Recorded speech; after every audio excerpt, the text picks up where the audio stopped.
A tecnologia de reconhecimento facial hoje está em toda parte, nos aeroportos, nas entradas de lojas e escritórios, nos grandes eventos.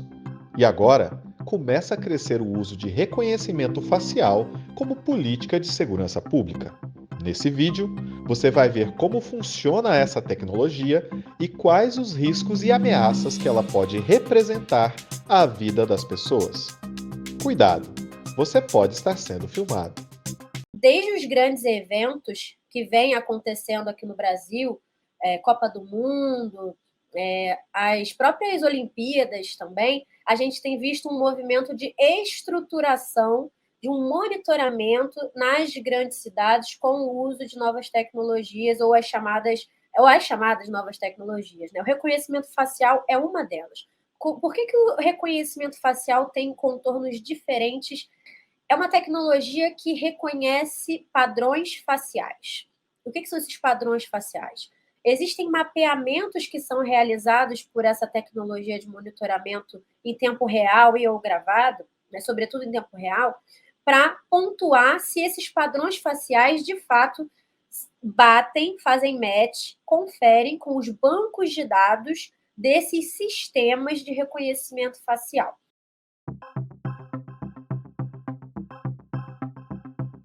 Para que qualquer tecnologia que usa o que a gente chama inteligência artificial funcione, você precisa de dois insumos essenciais, eu sempre falo isso: bancos de dados massivos e poder computacional. O sistema de reconhecimento facial tem esse poder computacional de executar o reconhecimento de padrões pelos transeuntes desse padrão facial deles, comparando com o banco de dados massivo, que aqui é a grande chave da questão, não apenas se a gente como é que se utiliza essas tecnologias, mas que banco de dados é esse? O que compõe esse banco de dados? Quem alimenta? Quem atualiza? Que informações são essas? Retiradas da onde? Quem são os atores e sujeitos que compõem esse banco de dados? Qual é a qualidade desses dados, né? A gente tem uma legislação hoje que tem nos seus princípios gerais um princípio chamado princípio da qualidade dos dados.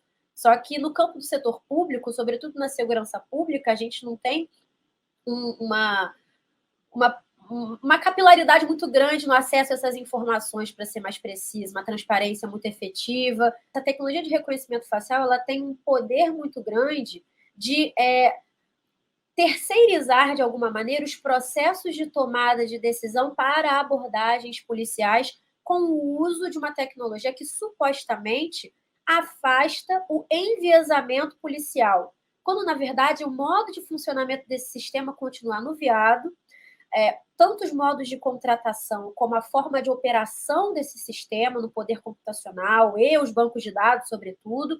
Então, a gente tem caráter de enviesamento aí que não temos tanta transparência, ou pouquíssima transparência nesse sentido.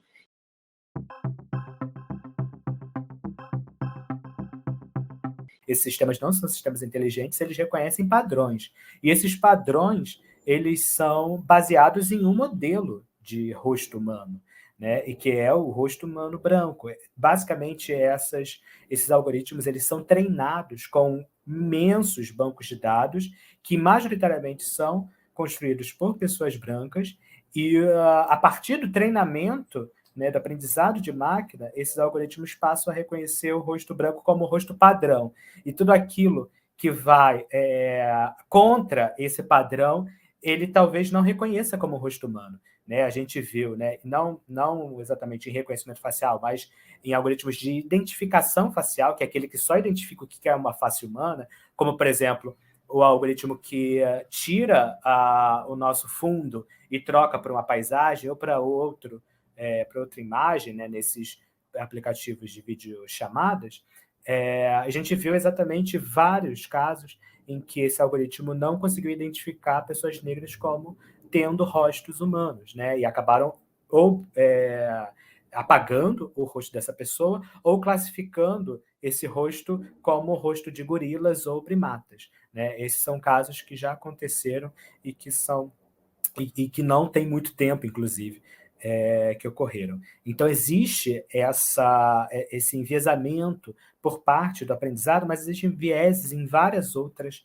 etapas do reconhecimento facial. Quando a gente fala de reconhecimento facial, normalmente a gente está dizendo dessas operações em que imagens ao vivo ou não são utilizadas, né, e rostos são identificados, é calculado uma identidade, vamos chamar assim, um RG facial daquela pessoa, um número que identifica o rosto daquela pessoa baseado no comprimento de determinados pontos elegidos no rosto humano, os olhos, boca, nariz, testa. A partir desses cálculos é extraído um RG facial e a partir desse RG é feita uma comparação com um banco de dados com RGs de pessoas que são alvo, né, desse sistema. No caso da segurança pública, podem ser pessoas com mandados abertos em seu ou pessoas desaparecidas. Então, é basicamente essa operação que acontece quando a gente fala de reconhecimento facial.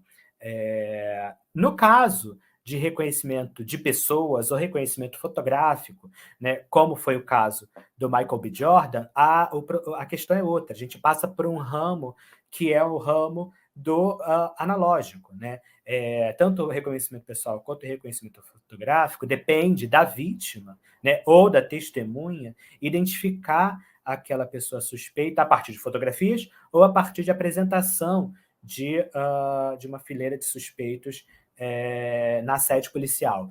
Todos esses três tipos de reconhecimento produzem discriminações raciais, produzem efeitos profundamente deletérios para o Estado Democrático de Direito.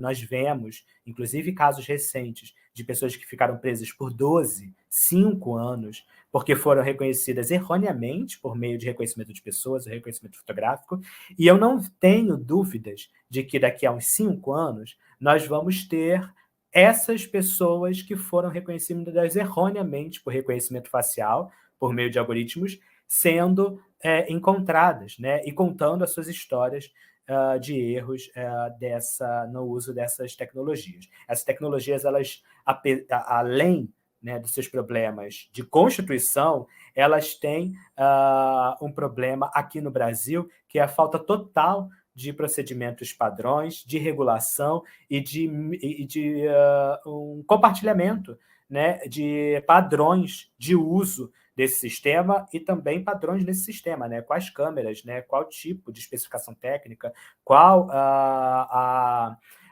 o match, né? O match vai ser de 95%, 98%, não há nenhum tipo de padronização. A gente já tem casos aqui no Brasil de pessoas que foram reconhecidas erroneamente com reconhecimento facial por algoritmos. No Rio de Janeiro, no segundo dia de operação dos sistemas, uma mulher foi reconhecida erroneamente. Na Bahia, um jovem foi reconhecido erroneamente, teve uma arma apontada para sua cabeça.